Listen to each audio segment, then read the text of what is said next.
사무엘상 29장. 블레셋 사람은 모든 부대를 아벡에 집결시켰고 이스라엘 사람은 이스라엘에 있는 셈가에 진을 쳤다. 블레셋 사람의 지도자들은 수백 명, 수천 명씩 거느리고 나아갔으며 다윗도 부하를 거느리고 그 행렬의 맨 뒤에서 아기스와 함께 나아갔더니 블레셋 사람의 지휘관들이 항의하였다.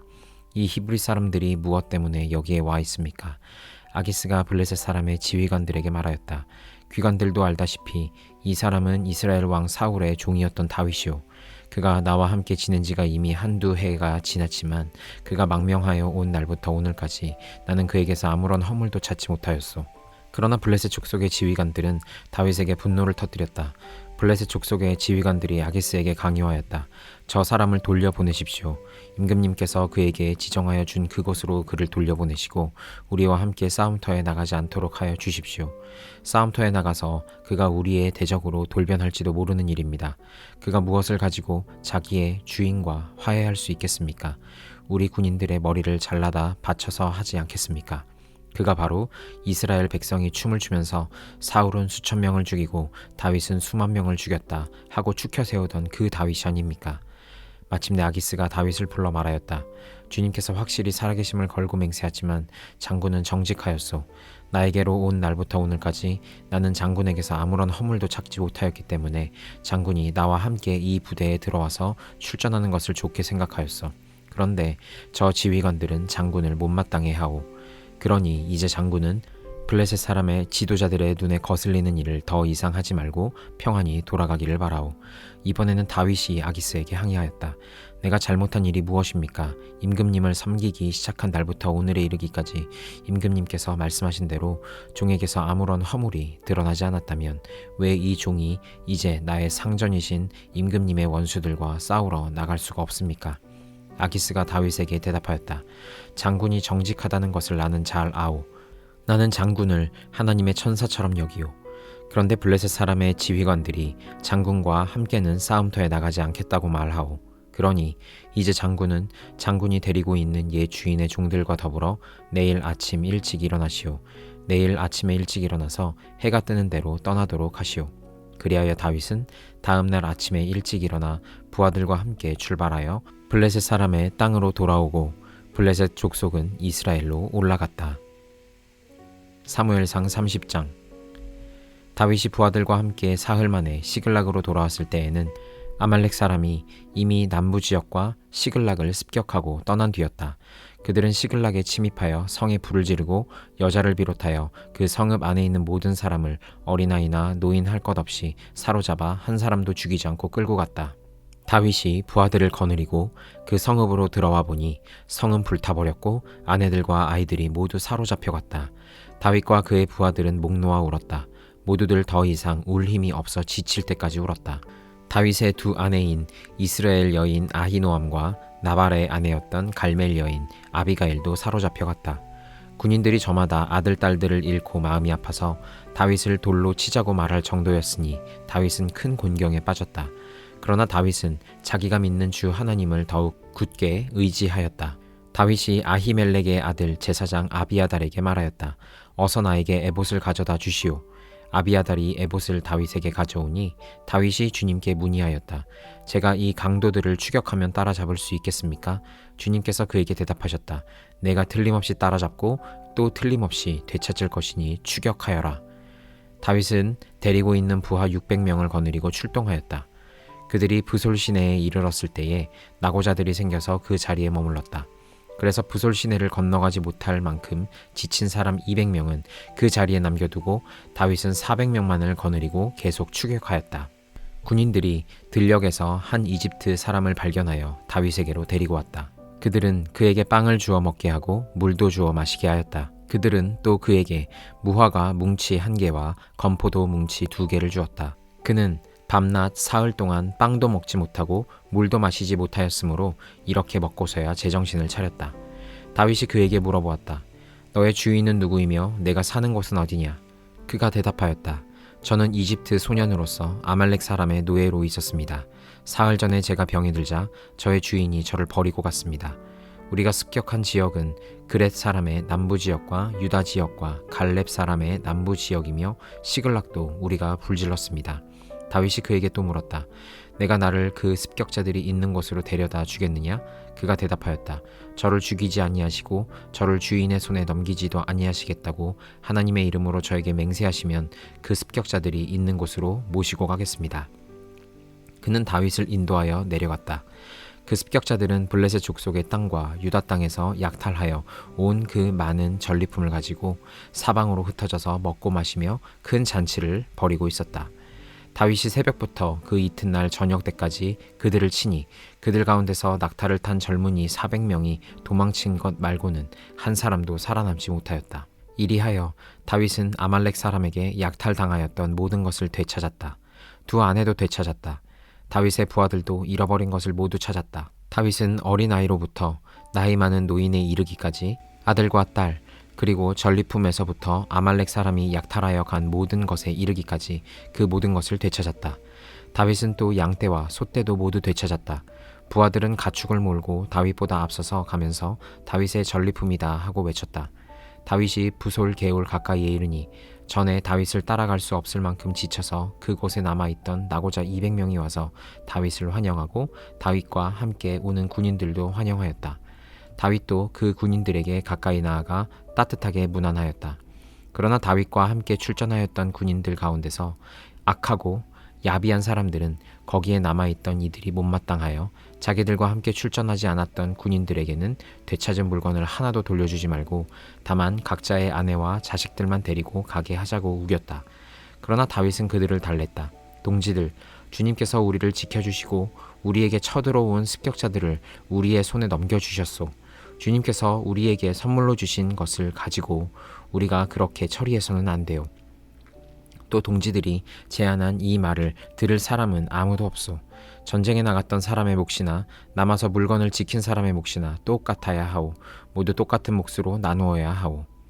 다윗이 이때에 이스라엘에서 정한 것이 율례와 규례가 되어 그때부터 오늘날까지 지켜지고 있다. 시글락으로 돌아온 다윗은 전리품 가운데서 얼마를 떼어 그의 친구들 곧 유다의 장로들에게 보내면서 그것이 주님의 원수들에게서 약탈한 전리품 가운데서 떼어내어 선물로 보내는 것이라고 밝혔다. 베델과 라몬네겝과 얏딜과 아로엘과 신목과 에스드모아와 라갈과 여라무엘 사람의 성읍들과 겐 사람의 성읍들과 호르마와 고라산과 아닥과 헤브론과 다윗이 부하들을 거느리고 드나들던 모든 지방에 있는 사람들에게 그는 그 선물을 보냈다. 고린도전서 10장. 형제 자매 여러분, 나는 여러분이 이 사실을 알기를 바랍니다. 우리 조상들은 모두 구름의 보호 아래에 있었고 바다 가운데를 지나갔습니다. 이렇게 그들은 모두 구름과 바다 속에서 세례를 받아 모세에게 속하게 되었습니다. 그들은 모두 똑같은 신령한 음식을 먹고 모두 똑같은 신령한 물을 마셨습니다. 그들은 자기들과 동행하는 신령한 바위에서 물을 마신 것입니다. 그 바위는 그리스도였습니다. 그러나 그들의 대다수를 하나님께서는 좋아하지 않으셨습니다. 그들은 광야에서 멸망하고 말았습니다. 이런 일들은 우리 조상들이 악을 좋아한 것과 같이 우리가 악을 좋아하는 사람이 되어서는 안 된다는 것을 우리에게 가르쳐주는 본보기가 되었습니다. 그들 가운데 얼마는 우상을 숭배했습니다. 성경에 기록하기를 백성들이 앉아서 먹고 마셨으며 일어서서 춤을 추었다 하였습니다. 여러분은 그들과 같이 우상 숭배자가 되어서는 안 됩니다. 간음하지 맙시다. 그들 가운데 얼마가 간음을 하였고 하루에 23,000명이나 쓰러져 죽었습니다. 그리스도를 시험하지 맙시다. 그들 가운데 얼마는 그리스도를 시험하였고 뱀에게 물려 죽었습니다. 그들 가운데 얼마가 불평한 것과 같이 불평하지 마십시오. 그들은 파멸시키는 이에게 멸망을 당하였습니다. 이런 일들이 그들에게 일어난 것은 본보기가 되게 하려는 것이며 그것들이 기록된 것은 말세를 만난 우리에게 경고가 되게 하려는 것입니다. 그러므로 서 있다고 생각하는 사람은 넘어지지 않도록 조심하십시오. 여러분은 사람이 흔히 겪는 시련 밖에는 다른 시련을 당한 적이 없습니다. 하나님은 신실하십니다. 여러분이 감당할 수 있는 능력 이상으로 시련을 겪는 것을 하나님은 허락하지 않으십니다. 하나님께서는 시련과 함께 그것을 벗어날 길도 마련해 주셔서 여러분이 그 시련을 견디어 낼 수 있게 해주십니다. 그러므로 나의 사랑하는 여러분, 우상 숭배를 멀리 하십시오. 나는 지각 있는 사람들에게 말하듯이 말합니다. 내가 하는 말을 판단하십시오. 우리가 축복하는 축복의 잔은 그리스도의 피에 참여함이 아닙니까?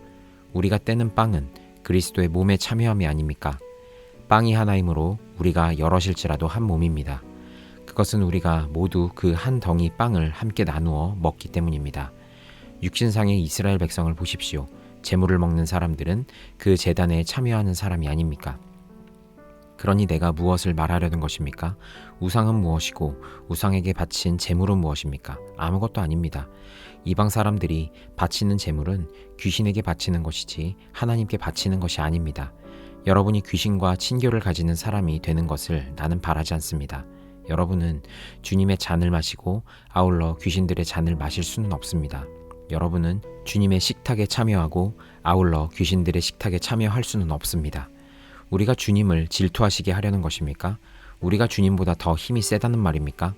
모든 것이 다 허용된다고 사람들은 말하지만 모든 것이 다 유익한 것은 아닙니다. 모든 것이 다 허용된다고 사람들은 말하지만 모든 것이 다 덕을 세우는 것은 아닙니다.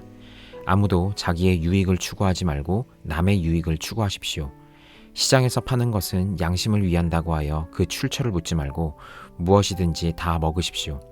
땅과 거기에 가득 찬 것들이 다 주님의 것이기 때문입니다. 불신자들 가운데서 누가 여러분을 초대하여 거기에 가고 싶으면 여러분 앞에 차려놓은 것은 무엇이나 양심을 위한다고 하여 묻지 말고 드십시오. 그러나 어떤 사람이 이것은 제사에 올린 음식입니다 하고 여러분에게 말해주거든 그렇게 알려준 사람과 그 양심을 위해서 먹지 마십시오.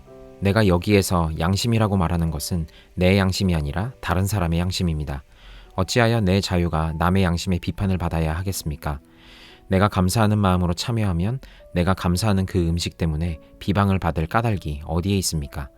그러므로 여러분은 먹든지 마시든지 무슨 일을 하든지 모든 것을 하나님의 영광을 위하여 하십시오. 여러분은 유대 사람에게도 그리스 사람에게도 하나님의 교회에도 걸림돌이 되지 마십시오. 나도 모든 일을 모든 사람의 마음에 들게 하려고 애씁니다.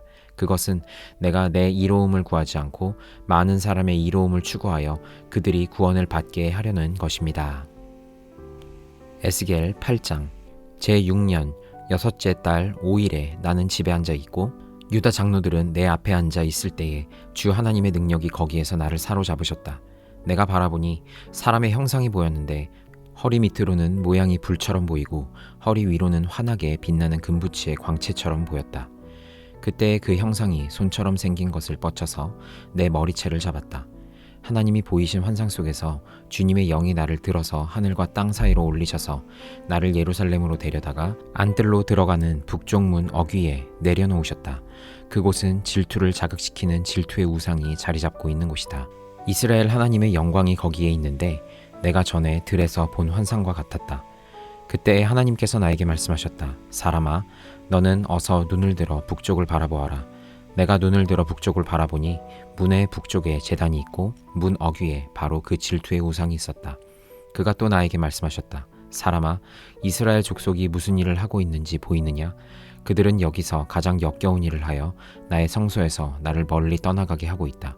그러나 너는 더 역겨운 일들을 보게 될 것이다. 그는 나를 이끌고 뜰로 들어가는 어귀로 데리고 가셨다. 내가 거기에서 바라보니 담벽에 구멍이 하나 있었다.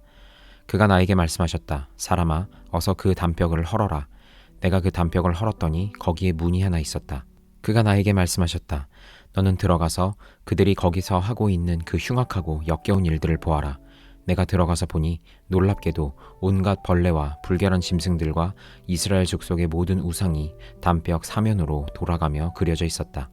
그런데 이스라엘 족속의 장로들 가운데서 70명이 그 우상들 앞에 서 있고 사반의 아들 야하사냐는 그들의 한가운데 서 있었다. 그들은 각각 손에 향로를 들고 있었는데 그 향의 연기가 구름처럼 올라가고 있었다. 그가 나에게 말씀하셨다. 사람아, 너는 이스라엘 족속의 장로들이 각각 자기가 섬기는 우상의 방에서 그 컴컴한 곳에서 무슨 일을 하고 있는지 보았느냐? 그들은 주님께서 우리를 돌보고 있지 않으시며 주님께서 이 나라를 버리셨다고 말하고 있다. 그가 나에게 말씀하셨다. 너는 그들이 하고 있는 더 역겨운 일을 보게 될 것이다. 그리고 나서 그는 나를 주님의 성전으로 들어가는 북문 어귀로 데리고 가셨다. 그런데 이것이 웬일인가? 그곳에는 여인들이 앉아서 단무스 신을 애도하고 있지 않은가? 그가 나에게 말씀하셨다. 사람아, 너는 잘 보았느냐? 이것들보다 더 역겨운 일을 또 보게 될 것이다. 그가 나를 주님의 성전 안뜰로 데리고 가셨는데 주님의 성전 어귀에 바로 그 형광과 제단 사이에 사람이 25명이나 있었다. 그들은 주님의 성전을 등지고 얼굴을 동쪽으로 하고 서서 동쪽 태양에게 절을 하고 있었다. 그가 나에게 말씀하셨다. 사람아, 내가 잘 보았느냐? 유다 족속이 여기서 하고 있는 저렇게 역겨운 일을 작은 일이라고 하겠느냐? 그런데도 그들은 온 나라를 폭력으로 가득 채워놓으며 나의 분노를 터뜨리는 일을 더 하였다. 그들은 나뭇가지를 자기들의 코에 갖다 대는 이교 의식까지 서슴지 않고 하였다. 그러므로 나도 이제는 내 분노를 쏟아서 그들을 불쌍히 여기지도 않고 조금도 가엾게 여기지도 않겠다. 그들이 큰 소리로 나에게 부르짖어도 내가 그들의 말을 듣지 않겠다. 시편 47편. 만 백성아, 손뼉을 쳐라. 하나님께 기쁨의 함성을 외쳐라. 주님은 두려워할 지존자이시며 온 땅을 다스리는 크고도 큰 왕이시다. 주님은 만 백성을 우리에게 복종케 하시고 문 나라를 우리 발 아래 무릎 꿇게 하신다. 주님은 우리에게 땅을 선택해 주셨다. 이 땅은 주님께서 사랑하시는 야곱의 자랑거리였다. 셀라. 환호소리 크게 울려 퍼진다. 하나님이 보좌에 오르신다. 나팔소리 크게 울려 퍼진다. 주님이 보좌에 오르신다. 시로 하나님을 찬양하여라. 시로 찬양하여라. 시로 우리의 왕을 찬양하여라. 시로 찬양하여라. 하나님은 온 땅의 왕이시니 정성을 다하여 찬양하여라. 하나님은 문 나라를 다스리는 왕이시다. 하나님이 그의 거룩한 보좌에 앉으셨다. 온 백성의 통치자들이 아브라함의 하나님의 백성이 되어 다 함께 모였다. 열강의 군왕들은 모두 주님께 속하였다. 하나님은 지존하시다.